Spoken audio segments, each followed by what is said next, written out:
Alleged abductions of humans by aliens have been around since the early 1960s.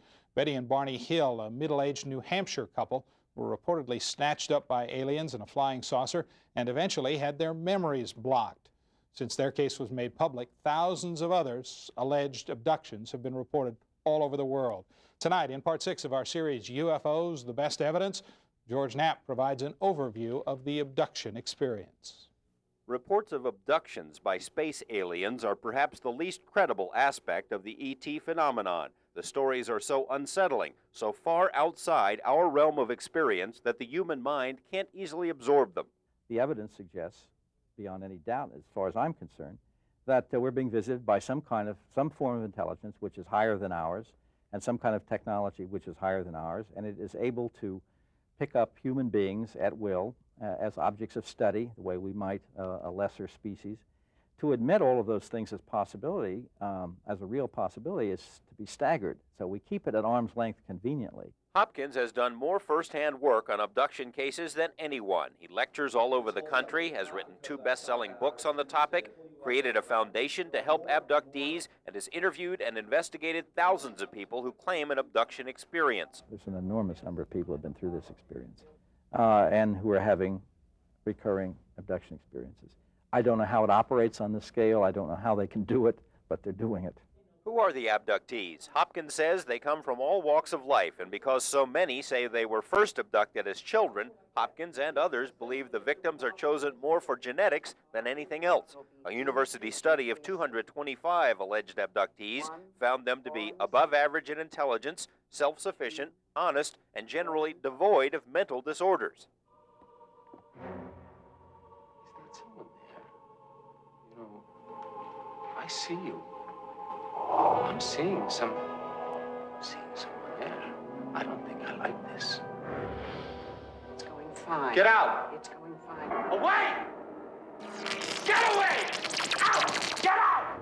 The movie Communion, like the book of the same title, is based on what writer Whitley Strieber says are real-life experiences. Strieber doesn't claim to understand the full story of what happened to him, but he insists it is real, not something he dreamed up under hypnosis. The material I was talking about, none of it is based on hypnotic regression. I've remembered pretty much everything that's happened to me at my cabin, and most of the other people have too. And most of the letters I receive are from people who have just natural memory. They haven't been undergoing hypnosis either. The experience described by many abductees is sometimes compared to rape. Hopkins once arranged for a psychologist to evaluate the case files of several alleged abductees without telling the doctor what he was looking for. And when we told her that these people were reporting these abduction experiences, she said, well, her tests showed that there was no psychopathology present with any of these 9 that would explain these accounts as some sort of psychological aberration. And she said, though it doesn't, nothing proves that they had the experiences, she said, if they had had these experiences, these are exactly the sorts of problems you would find as with rape victims. And this is a species of rape in a certain sense.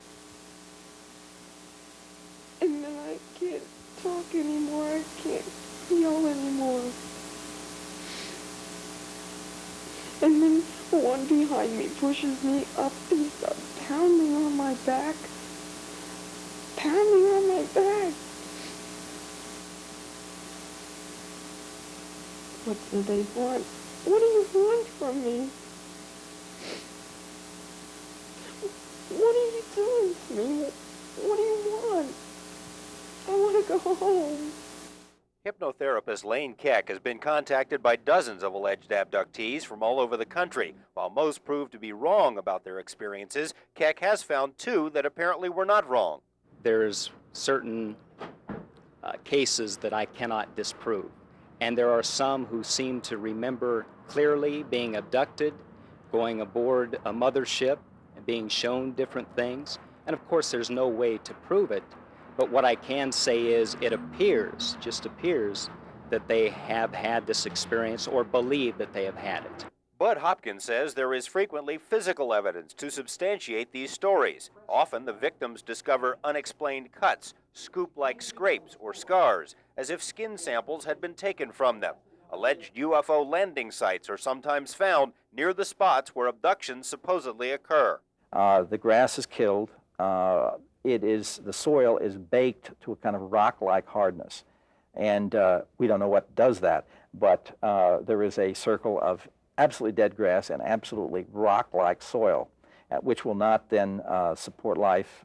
You can test it by taking a sample of it and then control soil from 2 feet outside the circle, put seeds in them, water them, and so forth. You get nothing from, it's as if it's been sterilized. Now we have something like 2,000 cases like this, and we cannot duplicate it in the laboratory. We can't take some of the control soil, put it in a microwave or heat it or do anything to it to get it to this particular degree of hardness and sterility. We don't know what the energy sources are that are causing this effect, but you have to say we have a phenomenon here that absolutely requires investigation.